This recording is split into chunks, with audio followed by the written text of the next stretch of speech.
Hello, peeps. How is it going? This is Gaza, the hillbilly halfwit, with you today. And today we're going to talk about the National Farmers Union Conference in Llandrindod, Wales, and who's speaking and what their interests are. And one of them's a bit interesting, I thought. Before we go any further, I better talk about this. There's another butthead YouTuber from up Scotland way. Uh, I really like their channels. I wasn't talking about the content on their channels. Their content is excellent. But I think the farming media establishment is using them against ourselves. That's what I think is happening, to be quite honest with you. So their channels, I like all their channels. I like loads of them. My favorite is Dove Farms. Absolutely brilliant. What he does know about growing stuff is, well, it's not worth knowing. One Lonely Farmer, absolutely fantastic. I love One Lonely Farmer. He's a grumpy bugger like me. He was the biggest YouTuber once upon a time, and then he said he supported Trump, and they basically stopped any subscribers for about 2 years on his channel. He was stuck at 104,000. But that's a bit of integrity for you there. Jeremy Clarkson, what can I say? He's done more for farming than anybody, well, certainly in half my lifetime, in a couple of years. It's fantastic, showing the plight of it all. Now, like I said, some YouTubers have got butt hurt, but just get over it. What I'm trying to get into their heads is, if you aren't from Wales, this is coming to you now. In the next couple of years, you will have this. In Wales, if you own a farm, you have got to plant 10% of that farm in trees, and it's got to be in them trees for 10 years. So if you're a big shot YouTuber down in England there and you think it ain't coming your way, or Scotland, it's coming your way. Because Labour are in charge in England. So if you have, for instance, 1,000-acre farm, you're going to have to plant 100 acres of that in trees, and they've got to be in trees for 10 years for that agreement. If you have 2,000-acre farm, 200-acre fields, 200 acres of trees, and they've got to be in it for 10 years. You see where I'm going with this? If you're a small farm, if you've got 100 acres, you've got to plant 10 acres of trees. That is what is happening. And if you don't plant them trees, you don't get shit. That's what's happening in Wales. And people have got, there's lots of people who are on YouTube when the protests were on, basically were afraid to say anything. And they didn't really side with us in Wales. Let's be honest. But it's coming your way. And I think the farming press is using you lot at these award ceremonies against us. That's what I think myself. But there we are. If you got butt hurt, you got butt hurt. I don't care. I'm just a guy. I ain't going nowhere. I ain't going to give up farming. I'm going to be here till I snuff it. And that is it. Small farmer. I don't pretend to be no special farmer. I'm just a middle of the road guy who can fix anything. And I just love farming. So let's get going with this thing. I've rambled on enough. The content in this video is intended for comedic purposes only. The views expressed in this video are not to be taken as factual information or a representation of my personal beliefs. I am critically reviewing the info and videos I show as examples.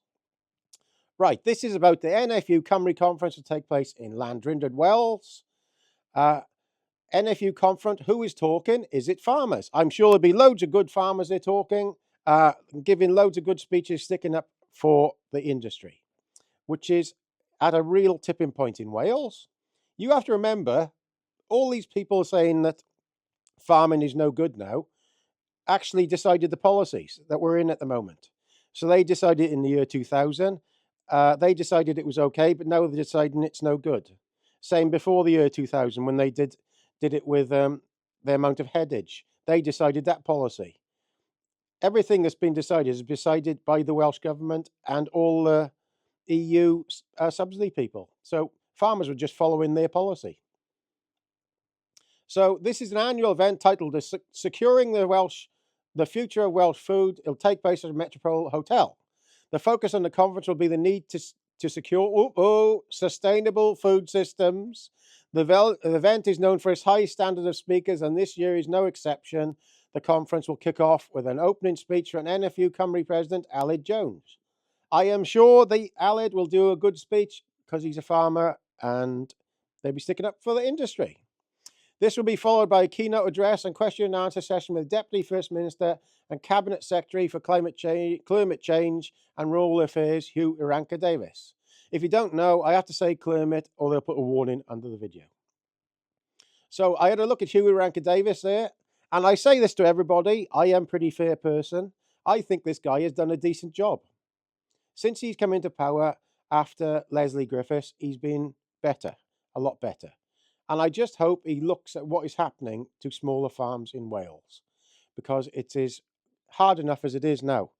I just wish they'd keep the system as it is at the moment, where if you're a small farm, you can just keep to the basic thing and just carry on without any interference. All we want to do is produce food for everybody. We're not bad people. That's it. If you still had a place on there where you can just click just to say, I'm going to look after the place best of my ability, not going to do anything to any animals. That's basically what most people want to be, just left alone to do their job of creating food for people to eat. So I'm being pretty fair to this guy. I've been through here. He's a very hard out working MP, been in Westminster. Like I said, I think he's done a decent job. I don't agree with all the policies, obviously, but I would love it if he would change it. Especially the 10% tree thing. So he was one of the 36 Labour MPs to nominate Jeremy Corbyn. Hold on, I'm going to cough. As a candidate in the Labour leadership election in 2015. Well, there you are. That takes some bottle, to be fair. So where am I on Jeremy Corbyn? I've said this before. I don't agree with a lot of the things he says about terrorist groups, but I think he was a guy similar to Boris that the establishment didn't like because they couldn't control him. And he was an old Labour guy, and it still is, to be fair. I don't think he's a bad guy. I think he'd probably be better than the guy who's in here at the moment, actually. But there we are. He's got a bit of integrity, sticking to that guy. Done a lot of jobs, a lot of things. And I noticed this, in February 2013, Iranka-Davies was named Total Politics MP of the Month. He won the award for his work standing up for farmers and consumers in the Ogmore constituency and across the nation by persuading the government to U-turn on the groceries code adjudicator. I have no idea what that is, but that's a tick from me. Well done. I just hope he looks at these things with TB and things like that in Wales, because it is absolutely crucifying farmers in Wales. So there you are. I've got quite a positive on that guy. Just hope he listens a bit. So the second session will run the theme securing sustainable and resilient food systems. Professor Tim Lang, Centre for Food Policy, will lead the discussion, and subsequent session will feature 3 industry leaders: Katie Palmer, manager at Food Sense Wales, Professor Susan Jebb, chair of Food Standards Agency, and at the bottom there is a Dr. Matthew Wall, associate professor of politics, will lead the session on the Welsh political landscape. Tell you what, I found that very weird. Why is there a guy, Dr. Matthew Wall, associate professor of politics, will lead the session on the Welsh political landscape? I found that very odd. I don't know who picks these speakers. They might be brilliant, but I still thought it was weird that after the protest they did at the Senedd, when it was coming up to the election, everything stopped. Maybe they were stopped by somebody like this. You never know. So at such a crucial time for Welsh farming, we look forward to hearing about the progress made on the Sustainable Farming Scheme proposals and Welsh Government's work on key policy areas including bovine TB and water quality regulations. At a time when farming has been asked to deliver so much in terms of food security, nature and climate, we need Welsh Government to put policies and adequate budget in place that will follow us to continue to deliver on these objectives. All farmers want to do, that's what I've been saying, I've been hammering it in all my videos, they want to be left alone to produce food for you and have a decent wage. So this is Tim Lang. He's one of the speakers there. Nutritionalist. He might be brilliant. I don't know. Just saying where he's coming from. Timothy Lang, Professor of Food Policy at the City of University of London, Centre for Food Policy since 2002. He founded the centre in 1994 and also founded the Cambridge Forum for Sustainability and Environment. Oh, that sustainability word is in there a little bit more, isn't it? So let's go and have a look about that sustainability and environment. There it is, the Cambridge Forum for Sustainability and the Environment. So that was founded in 2013. He's the head of that. Or founded it anyway. Might be brilliant. So when I put in the search for that, a few things came up. Cambridge Forum Sustainability and Environment. Below that, sustainability resources is not just environmentalism, it's embedded in most definitions of sustainability. We also find concerns for our social equality and economic blah de blah. So these came up because that Cambridge Forum comes up in that. So there's another one, sustainable governments, which is responsible for ensuring sustainable development and manage of all human activities, political, social, and economic. There we are. Managing all human activities. On the bottom there, look. World Economic Forum. Theme of 2020 World Economic Forum. Annual meeting was stakeholders for a cohesive and sustainable world. Climate change and sustainability was central. And then you got global governments below. Sustainable development goals are integrating fluid collaboration between the two global governance for sustainability as a system of international institutions and organizations. Sorry, I'm splurging my words today.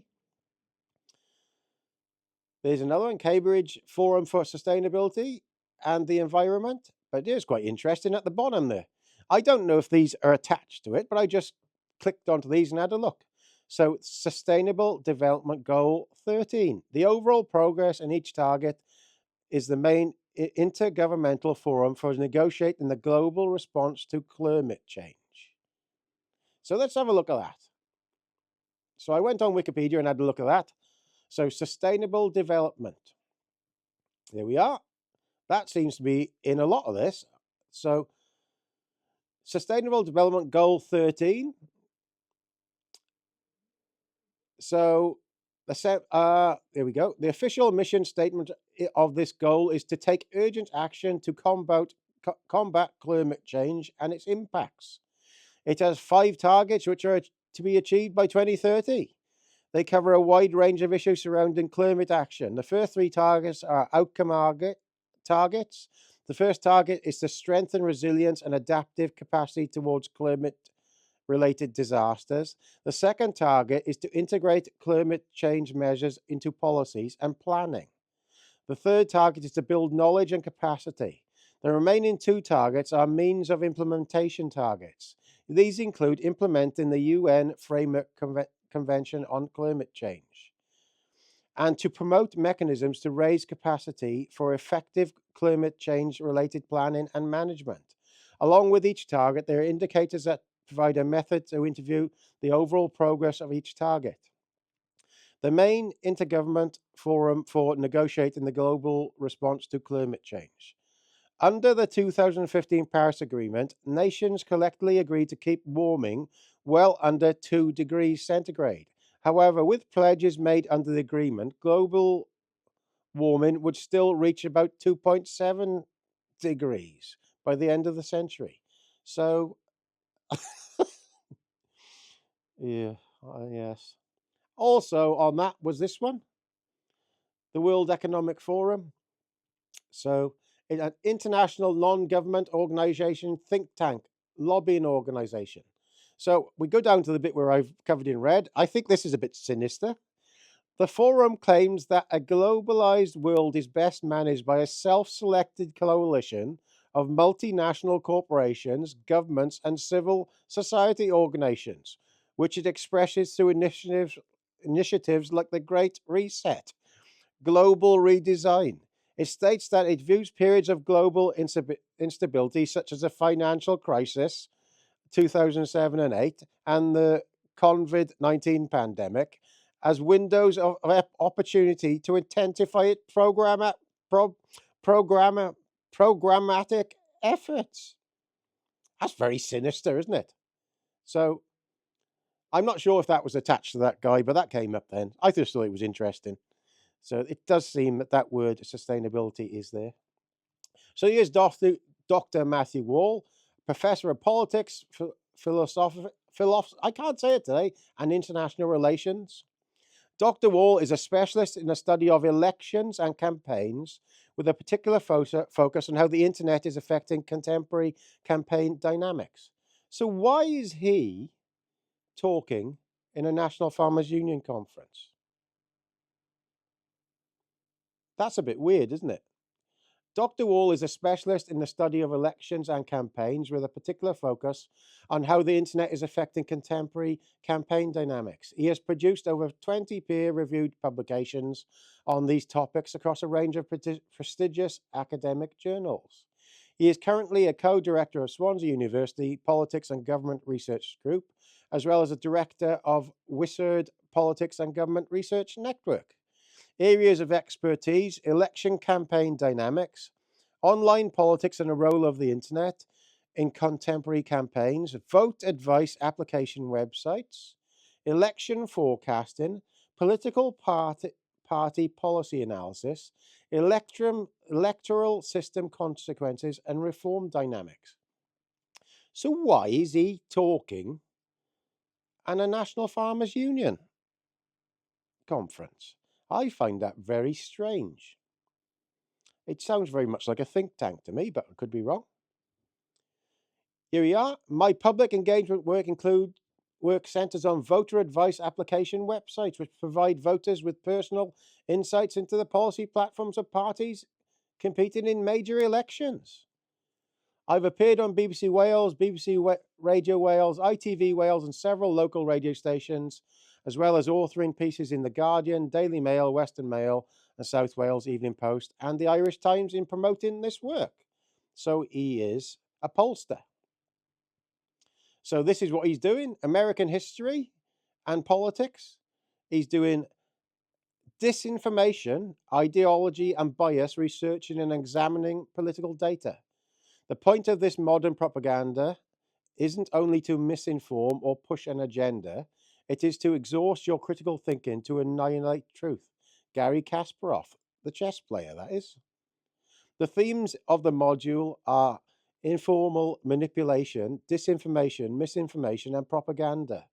The political analysis of media content, bias, and ideology, and the physiological modes of media influence, priming, framing, and setting the agenda. So with that last bit, that's what they do with the arguments on telly. They prime you by giving you stuff like the nut zero, and then they frame the argument so they keep it in the area where they want it to be. So you're not allowed to ask any questions outside of that frame. And then they use that to set the agenda that they want. So he's one of these bods. There he is again. It's the same. And that was PO 127. This is PO 127A, PO 127B. It's the same thing, really. Political data and disinformation and stuff. That's weird, if you ask me. Parliamentary studies. This is the next one, Susan Webb. Hope you're still with me. I think these are quite interesting when you see these. These are the key speakers. Susan Jebb, she might be brilliant for all I know. All I'm looking through her past and what she's talking about.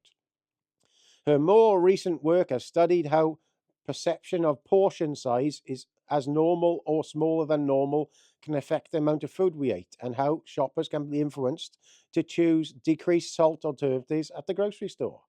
She's compared bringing cake into the workplace as bad as passive smoking. Well, don't bring her here. I like a bit of cake. So she's at the head of the Professor of Diet and Population Health at the University of Oxford. a member of Public Health England, Future of Food. She's done lots of things, topical publications, effect of reducing portion sizes at a compulsory meal on later energy intake, gut hormones, and appetite in overweight adults. So you might think that's good, where this is the people who want to decide how much you can eat and what you eat. This is what she wrote in 2021, how climate change will impact on diet and what is the regulatory responses. Professor Susan Webb. This is her speech, regulation and sustainability. So the conference brought together regulators, food and feed scientists, consumer groups, industry experts and academics from across the food system to discuss how the food system responds to the challenges of climate change. Oh, she's into that. Food regulators have in responding to the impacts of climate change on our diets, or indeed helping to mitigate the effects of climate change. Well, she says that an awful lot. I think maybe she's trying to push that, like that last guy was saying, so they're trying to frame the argument. This is a really important area globally. Food, especially agriculture, is responsible for 26% of greenhouse gas emissions, while in the UK it's slightly lower at 19%. Well, I got to be honest with you, I think all farms are sustainable now. I think they are carbon neutral because all the grass and pasture is just basically millions of trees, and all the crops they grow are just millions of trees. It's no difference to having a field full of trees. I'll admit in being a little disappointed how little of the conversation at COP26, so she was there, has focused on the food, but I hope this meeting adds the voices of some of the others at the fringe meetings, really helped to raise a profile of some of the issues that we face in the food system. Challenge of climate change, there we go. Catastrophic impact on the food systems on the planet. Whether the new ranges of plant-based products, edible insects, or lab-grown meat. Some of the risks will change as consequences of climate change. Well, we can see where this is all going, can't we? So, rising temperatures mean food and feed chains are greater risk from pathogens and other hazards like aflatoxins. The toxic substances caused by fungus, extreme weather conditions are disrupting harvests and supply chains, increasing the risk of food incidents and food crime. And they're disrupting the food chain caused by climate change. Oh, she's all in on this now. And I see there the disruptions to harvest test the resilience of the supply chains, and as a consequence, some countries have become increasingly reliant on food imports. Well, yes, that is what the UK is becoming, instead of being unreliant on food imports. And I can't understand the policies that we're making. We're attacking farming, and they're the very people that are feeding the population, making them potentially more vulnerable to food shortages, and major agricultural exporters limit exports to feed their own populations. Well, there we are. At the bottom, also, regulators need to be agile in the way we enforce our regulations. We saw this during the COVID-19 pandemic. We need to respond quickly to a rapidly developing situation to stop you all eating and only give you the scraps. Mitigating the effects of climate change. Here we go again. This is still her speech, by the way. We need to be less wasteful system. We need to buy and eat less of what we need. So we minimize our use of environmental resources by producing just the right amount of food for our needs, and reducing waste and reducing overconsumption. We also need to do our part in reducing the environmental harms of food production. And in the context of climate change, we need to look specifically at meat production and consumption. Sustainable diets. So it seems, like she wants to cut the amount of meat. Now, when we look at a lot of our videos, we notice that by 2030, the climate group want everybody to cut meat consumption by 40 to 50% in the whole country, thus destroying UK agriculture. She seems to be all for it. This might include developing a new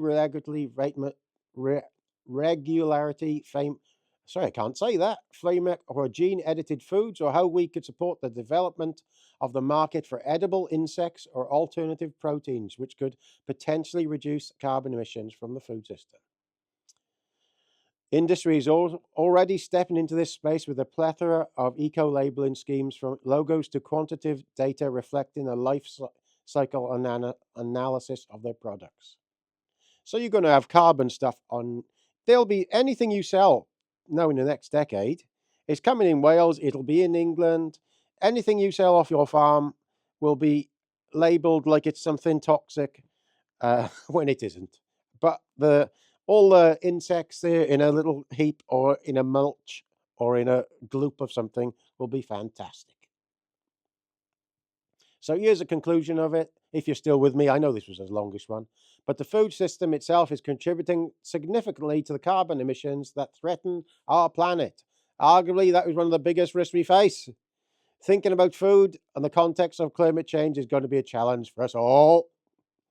So she's all in on that. So that's all of that. I'm not saying these speakers are going to be bad or good. I'm just showing you their background. And now you would think in the NFU thing for farming, when farming in Wales is in quite a big state. Let's go back to you. This conference would be talking more about helping farming out, but it seems the opposite. The guest speakers seem to be political. The one does very, very political. And I'd like to know if he was involved in anything to do with stopping these protests when the election was going on. That would be interesting. Because we had a time where we could have kept going when they would have, I think they would have backed down because they were just about at the election. But from the powers that be in the NFU and then National Farmers Union for Wales stopped all that at a certain time, which was very suspicious in my mind. So here we are. That's what I've said about that. They might all be very nice people. I'm just saying and showing their past and what they probably will be talking about. So please comment, rate, and subscribe. And I am a grumpy old person and I don't mind offending people. So, ta-da.